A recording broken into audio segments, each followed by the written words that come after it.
অনেক দিন পর বেশ লাগছে বন ভ্রমণ।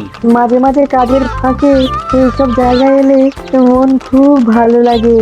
শুদ্ধ বাতাস, মাটির সোনা গন্ধ, পাখির কলতান, আহা।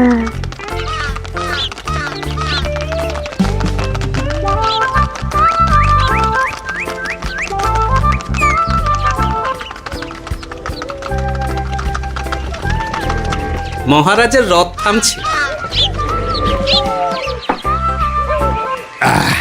আমরা এইখানে বসে আজ রাজকার্য পরিচালনা করব। মন্ত্রী, তুমি ঝটপট এখানে বসার বন্দোবস্ত করে দাও। আমি এক্ষুনি ব্যবস্থা করে দিচ্ছি মহারাজ। এই এখানেই আমাদের বসার জন্য ছাউনি করে দাও। এক্ষুনি করে দিচ্ছি মন্ত্রী মশাই। এরা বসার জায়গাটা করে দিক, ততক্ষণ আমরা একটু হেঁটে আসি।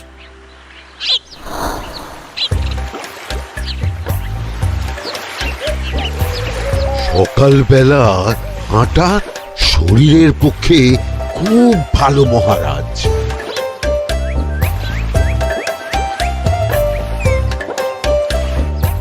আগেকার দিনে রাজা মহারাজরা এই সব বনে মৃগয়া করতে আসতেন। মৃগয়া একদম ভালো নয় মন্ত্রী। তুমি জঙ্গলে আসছো অন্য প্রাণীদের মারতে।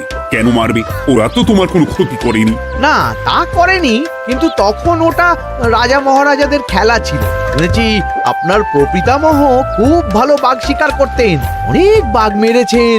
মন্ত্রী, তুমি একটা কথা হয়তো জানো না। আমার প্রপিতামহ শিকার করতেন, কিন্তু কোনো স্বাভাবিক জানোয়ারকে নয়, যে বাঘ মানুষ খেকো হয়ে প্রজাদের ক্ষতি করত। আমার প্রপিতামহ সেই সমস্ত বাঘদেরই মারতেন। এছাড়া উনি বন্য প্রাণী সংরক্ষণ করতে বড়ই ভালোবাসতেন।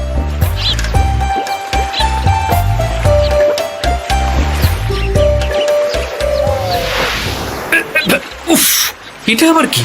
এই এটা আবার কোথা থেকে উড়ে এলো? কোথাও তো ঝড় হাওয়া কিছুই নেই।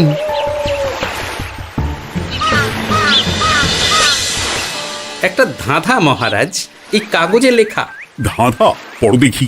জোয়ার ভাটা প্রভুর খেলা, ভাটা হবে হলে বেলা, ভাটা হলেই দেখা যাবে লাল রঙের এক পাথর পাবে, নদীর ধারে গর্ত করে যত্নে সাজাই কলস ভরে, হেথায় হোথায় ছড়িয়ে যাহা অন্ধকারে জলে তাহা, ঢুকলে চক্ষু ঝলসে যাবে, হাতের কাছে ঘন্টা পাবে, ঠিক ঘন্টা বাজলে পরে পড়বে ঝরে থরে থরে, ঘন্টা যদি হয় ভুল যেন তুমি হারাবে কুল, ঠিক ঘন্টা চিনতে হলে নকশা দেখো চক্ষু খুলে, সিন্দুক দেওয়ালে হাত দাও আসল ঘটনা জেনে নাও। ওরে বাবা, খুব দীর্ঘ ধাঁধা।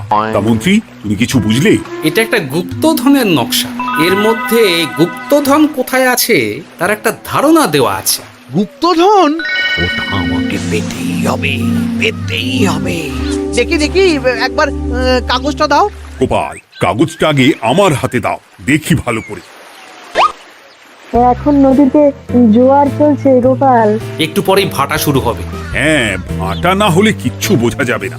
এখানে স্পষ্ট লেখা আছে, ভাটা হলেই দেখা যাবে লাল রঙের এক পাথর পাবে। তার মানে আমাদের ভাটা হওয়া পর্যন্ত অপেক্ষা করতে হবে। না, সময় নষ্ট না করে ধাঁধাটার সমাধান করতে শুরু করি। ভাটা হলে একটা লাল রঙের পাথর দেখা যাবে, এই পর্যন্ত পরিষ্কার আছে। বুঝতে হবে ওর পর থেকে। পড়ো গোপাল, চলো আমরা সবাই বুদ্ধি লাগাই। নদীর ধারে গর্ত করে যত্নে সাজাই কলস ভরে। এটার অর্থ ধাঁধাটা মাথায় বসিয়ে নিয়েছি, এবার কে কি বলবে সেটা শুনতে হবে। চলো গোপাল, আমরা ধাঁধা যেমন যেমন বলেছি তেমন তেমন ভাবেই চলি। চলুন মহারাজ, এখন আমাদের দেখতে হবে লাল পাথর। কোথায় আছে লাল পাথর? চলো চলো সবাই, চোখ কান খুলে আমরা নদীর পাড় ধরে হাঁটি। আমি একটু তফাতে হাঁটি। গুপ্তধন আমাকে একা পেতে হবে। ভাটা হলেই দেখা যাবে লাল রঙের এক পাথর পাবে। আমাকে চোখ কান খোলা রাখতে হবে। লাল পাথর, নদীর চড়ায় লাল পাথর দেখতে হবে। লাল পাথর, লাল পাথর। ওটা কি? এই তো লাল পাথর, লাল পাথর। ওরা অনেকটা এগিয়ে গেছে, ওদের আমার দিকে নজর নেই। এই সুযোগ, এই সুযোগ, একা একা গুপ্তধন নিয়ে পালাবো।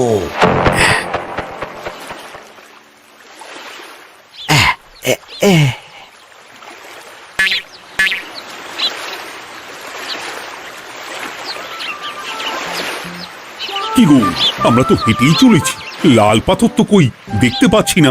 আরেকটু হাঁটতে হবে মহারাজ, গুপ্তধন বলে কথা, ওকে আর সহজে ধরা দেয়? সেটা অবশ্য সঠিক কথা। আচ্ছা, আমরা সবাই তো আসছি হেঁটে হেঁটে, মন্ত্রী মশাই গেলেন কোথায়? ও কি যে ঘটে! সত্যি তো, মন্ত্রী কোথায়? ও সেনাপতি, মন্ত্রীকে দেখেছো? কই না তো মহারাজ। তাহলে কোথায় গেলেন মন্ত্রী মশাই? এই জঙ্গলে বাঘ ভাল্লুক আছে, শেষে কিনা বাঘে নিল। হায় হায় হায়, মন্ত্রী গিন্নির কাছে আমি কি মুখ দেখাবো? হুম, বাঘ ভাল্লুকের পেটে যাবার লোক তো মন্ত্রী মশাই নন। ও গোপাল, কি ভাবছো? কিছু তো একটা বলো। এখন আমাদের মন্ত্রী মশাইকেই খুঁজতে হবে। তবে মন্ত্রী মশাই বাঘ ভাল্লুকের পেটে যায়নি। তুমি নিশ্চিত হচ্ছ কি করে? অত পেঁচালো মানুষকে বাঘ ভাল্লুক গন্ধ শুকেই ছেড়ে দেবে, হজম করতে পারবে না। না না না, এখন রসিকতা করার সময় নয়, আমাদের মন্ত্রীকে খুঁজে বার করতেই হবে। কোথায় গেল মন্ত্রী? চলো চলো, গুপ্তধন মাথায় থাক, চলো মন্ত্রীকে খুঁজি। আহ, মন্ত্রী কোথায় গেল কে জানে। একবার পুরো ধাঁধাটা ঝালিয়ে নি। ভাটা হলেই দেখা যাবে লাল রঙের এক পাথর পাবে। ভাটা হয়েছে, লাল রঙের পাথরের মাথায় চাপ দিয়ে গুহার মুখও খুলেছি। এবার এবার নদীর ধারে গর্ত করে যত্নে সাজাই কলস ভরে। এটাই তো ঠিক বুঝতে পারছি না।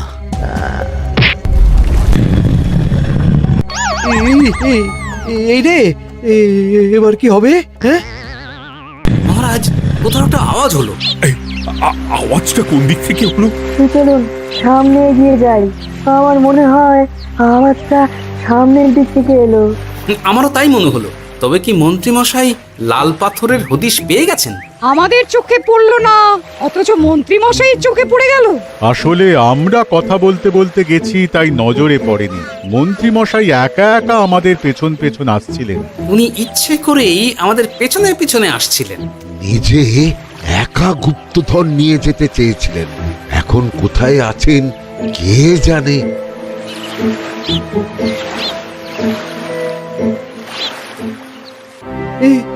অন্ধকারে কিছু দেখতে পাচ্ছি না তো। দাঁতাতে কি ছিল? হ্যাঁ, কি ছিল? হেথায় হোথায় ছড়িয়ে যাহা, অন্ধকারে জলে তাহা, ঢুকলে চক্ষু ঝলসে যাবে, হাতের কাছে ঘন্টা পাবে। পেয়েছি পেয়েছি, ঘন্টা ঘন্টা ঘন্টাটা পেতে হবে। ঘন্টাটা ঘন্টাটা ঘন্টা। ভাটা হলেই দেখা যাবে লাল রঙের এক পাথর পাবে, নদীর ধারে গর্ত করে যত্নে সাজাই কলস ভরে, হেথায় হোথায় ছড়িয়ে যাহা, অন্ধকারে জলে তাহা, ঢুকলে চক্ষু ঝলসে যাবে, হাতের কাছে ঘন্টা পাবে। ঠিক ঘন্টা বাজলে পরে পড়বে ঝরে থরে থরে, ঘন্টা যদি হয় ভুল যেন তুমি হারাবে কুল। ঠিক ঘন্টা চিনতে হলে নকশা দেখো চক্ষু খুলে, সিন্দুক দেওয়ালে হাত দাও আসল ঘটনা জেনে না। এবারে ভালো করে ঠান্ডা মাথায় ভাবতে হবে। ভাটা হলেই দেখা যাবে লাল রঙের এক পাথর পাবে। সেই লাল পাথরটাই তো খুঁজে পাওয়া যাচ্ছে না, অথচ মন্ত্রী মশাই খুঁজে পেলেন। আওয়াজটা কোথা থেকে আসছিল? এই কাছে পিঠে এই কোথা থেকে আওয়াজটা আসছিল।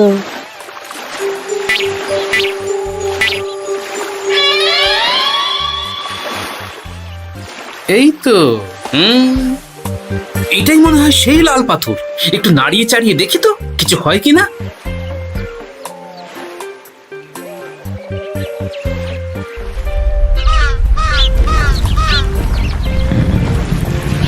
এই তো, কাজ হয়েছে। এই তো সুড়ঙ্গ। আপনারা নিচে নামুন। আপনারা কি দেখছেন সেটা বলবেন মহারাজ।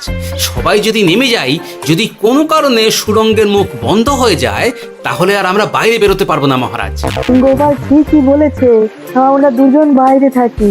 মহারাজ আর একটা কথা, কোনো ঘন্টায় হাত দেবেন না, মনে আছে তো? ঘন্টা যদি হয় ভুল, যেন তুমি হারাবে কুল। ওরে বাবা, এই বয়সে আর কুল হারাতে চাই না। ঠিক আছে, তোমার কথাই অক্ষরে অক্ষরে পালন করব। দেখি এই সুরঙ্গে মন্ত্রীমশাইকে দেখতে পাই কিনা। চলুন মহারাজ, সুরঙ্গে নামি। সবাই সাবধানে নামো।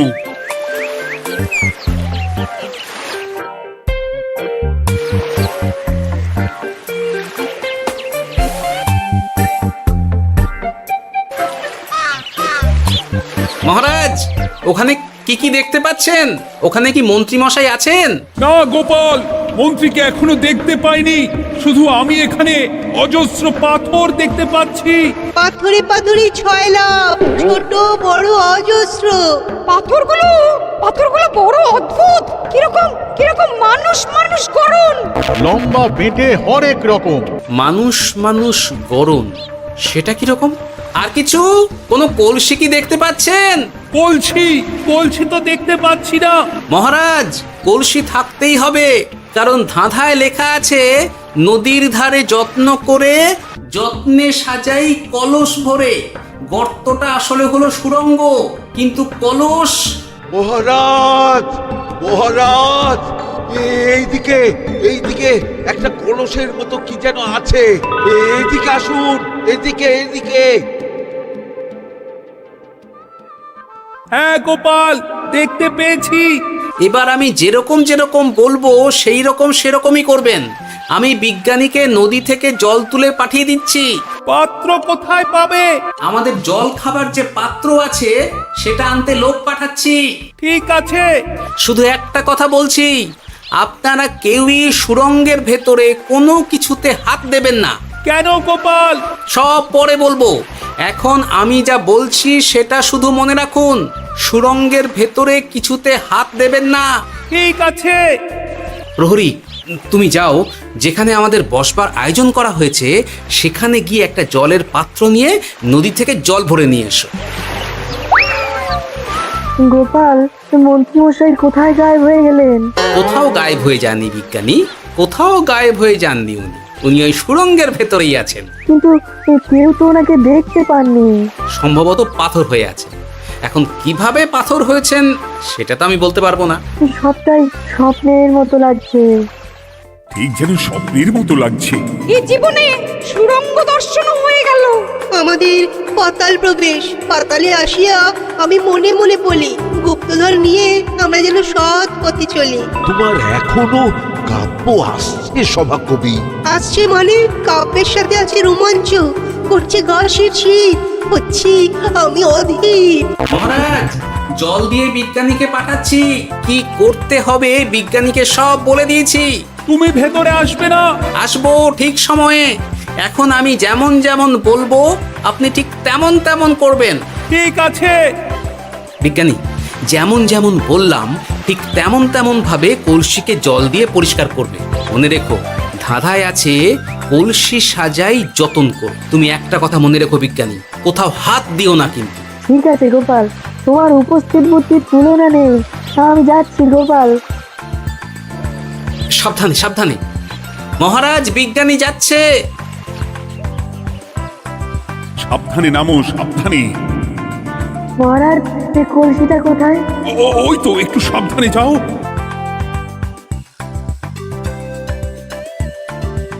বিজ্ঞানী, কলসির দেখা পেয়েছো? পেয়েছি পেয়েছি পেয়েছি। এবারে কলসিটাকে ভালো করে জল দিয়ে ধুয়ে দাও।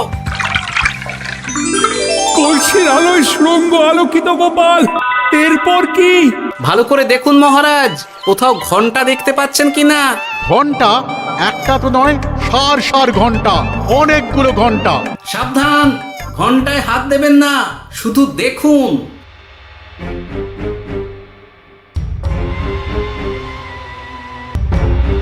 মহারাজ, আমরা গুপ্তধনের খুব কাছে চলে এসেছি। তাই নাকি? কি মজা, কি মজা! এবার খাবো ক্ষীরের গজা। আহ, সভাকবি চুপ করো। এখনো আমরা গুপ্তধন পাইনি। বাবার মুখে দাঁড়িয়ে সবগুলো তারা আঁকা। বিজ্ঞানী, কোনো ঘন্টায় চাঁদের নকশা করা আছে কি? একটু দেখে বলো না। আমি আতস কাজ নিয়েই দেখছি, সব ঘন্টাতেই তারা আঁকা। খবরদার, কোনো ঘন্টাকেই ছোঁবে না। ঠিক আছে, কোনো কিছু না ছুঁয়ে আমি দেখছি। পেয়েছি গোপাল, চাঁদ আঁকার ঘন্টা পেয়েছি। ওই ঘন্টাটা বাজাও, বাজাও।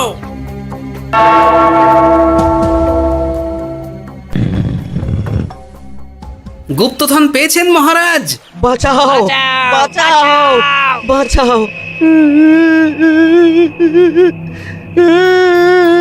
বাঁচান মহারাজ, বাঁচান বিজ্ঞানী, মহারাজ, মন্ত্রীর গলা পাচ্ছ না? মহারাজ, আমি পাথর হয়ে আছি, আমাকে মানুষ করুন মহারাজ। তুমি তো মানুষই ছিলে, হঠাৎ করে পাথর হলি কেন? মহারাজ, গুপ্তধন পেয়েছেন? পেয়েছি, তার সাথে মন্ত্রীকেও পেয়েছি। মন্ত্রী এইখানে কোথাও পাথর হয়ে দাঁড়িয়ে আছে। দাঁড়ান মহারাজ, এবার আসছি। সাবধানে এসো। আমি ভেতরে যাচ্ছি, বুঝলে? যদি কোনো কারণে দেখো পাথরটা গুহার মুখটা আটকে দিয়েছে, অমনি তোমাদের কাজ হলো পাথরটাকে ছুঁয়ে ফেলা, বুঝলে? ঠিক আছে গোপাল দাদা। আমার মনে হয় বিপদ আর কিছু ঘটবে না, তবুও সাবধানের তো মান নেই। ঠিক আছে, তুমি নিশ্চিন্তে ভেতরে যাও। বাঁচাও, আমাদের বাঁচাও, আমাদের সবাইকে মানুষ করুন। আমাকে মানুষ করুন মহারাজ। আপনাকে তো মানুষ করা হবে মন্ত্রী মশাই। আগে বলুন, আপনি পাথর হলেন কি করে? ও, মনে পড়েছে ধারার শেষ লাইন, সিন্দুক দেওয়ালে হাত দাও, আসল খবর জেনে না। সত্যি গোপাল, তুমি না থাকলে এই এত কিছু আমাদের সবার কাছে অজানাই থেকে যেত।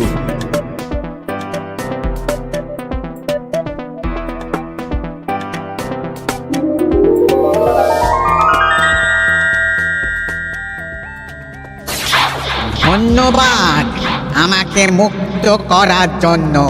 আপনি কে? আমি যক্ষ। আমাকে এই ধন সম্পত্তি পাহারা দেওয়ার জন্য এক ডাকাত দলের সর্দার যক্ষ করে রেখেছিল। আমি 100 বছর ধরে এইখানে যক্ষ হয়ে আছি। আমি তোমার জন্য মুক্ত হলাম গোপাল। এই সম্পত্তি তোমার গোপাল। সম্পত্তি নিয়ে আমি কি করব? আমি এই সব সম্পত্তি মহারাজকে দান করলাম, রাজ্যের অনেক কাজ হবে এতে। তুমি ধন্য গোপাল, তুমি ধন্য। এবার আমার যাবার সময় এসেছে, আমাকে যেতে হবে। যাবার আগে এই পাথরগুলোকে মানুষ করে যান। এরা সব লোভী। আমি আমার সীমিত ক্ষমতায় এই গুপ্তধনের ধাঁধাকে এখানে যারাই ভ্রমণ করতে আসে তাদের হাতে তুলে দিই, কিন্তু কেউ এই ধাঁধার সমাধান করতে পারে না। সবার মনে লোভ কাজ করে, এই লোভ এদেরকে পাথর করে রেখেছে। পাথর হলো কি করে? একটা মানুষ এসে বুক ভরা লোভ নিয়ে আধা পুরো না জেনে পাথরে হাত দিলেই সে পাথর হয়ে যাবে। আমাদের আমাদের আমাদের ভুল হয়েছে, আর লোভ করবো না, আমাদের বাঁচাও। আমাকে মুক্ত করে দিন, আমার খুব ভুল হয়েছে মহারাজ, মুক্ত করে দিন আমায়। তুমি এখানে আগে এসেছিলে, তাই তো আগে এসে ভাবলে নিজেই একা একা গুপ্তধনকে হরপ করে দেবে। এদিকে তোমাকে না দেখতে পেয়ে আমাদের কত চিন্তা হচ্ছিল। যারা লোভী তারা কারো কথা ভাবে না, শুধু নিজের কথা ভাবে। আমাকে আর একটা সুযোগ দিন, আমি আর লোভ করব না মহারাজ। ও, তোমার কথার কোনো দামই নেই। না মহারাজ, আমাকে আর একটা সুযোগ দিয়ে দেখুন, আমি আর লোভ করব না, আমাকে মানুষ করুন মহারাজ। আমাদের সবাইকে মানুষ করুন। দয়া করে মানুষ করুন। যক্ষরাজ, এদের আপনি ক্ষমা করে দিন। ঠিক আছে, তোমাদের আবার মানুষ করে দিচ্ছি।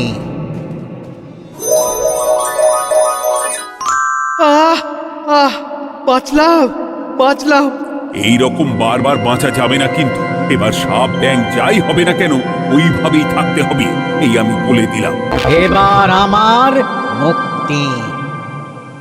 মুক্তি নেবার আগে আরেকটা প্রশ্ন, যে ডাকাত সর্দার তার সম্পত্তিকে রাখার জন্য আপনাকে যক্ষ বানিয়েছিল, এ সম্পত্তি তো তাদের, আমরা তো নিতে পারি না। লোভ বড় খারাপ গোপাল। অতিরিক্ত লোভ মানুষকে পশু করে দেয়। ওই ডাকাত দল এই সম্পত্তির জন্যে সবাই কাটাকাটি করে মরে গেছে, কেউ আর বেঁচে নেই। সুতরাং এই সম্পত্তিতে তোমার অধিকার আছে, এই সম্পত্তি তুমি গ্রহণ করো। নিলাম আমি, কিন্তু এই সম্পত্তি মহারাজকে আমি দান করলাম। ডাকাত দল জনগণের সম্পদকে লুঠেই তো সম্পত্তি বানিয়েছে, তাই আমি জনগণের কাজে লাগবার জন্যই এই সম্পত্তি মহারাজকে দিলাম। সাধু সাধু। গোপাল, তোমার জয় হোক। এবার তাহলে আমি যাই, তোমরা সবাই সুখে থেকো আর ভালো থেকো। গোপাল, তোমার তুলনা হয় না। তোমার ঋণ আমি কোনোদিন শোধ করতে পারবো না। তুমি কৃষ্ণনগরের জন্য যা করলে তা ইতিহাসে লেখা থাকবে। না মহারাজ, আমি এমন কিছু করিনি, এই কাজ সবাই করবে। জয় গোপালের জয়, জয় গোপালের জয়, জয় কৃষ্ণনগরের জয়। জয় কৃষ্ণনগরের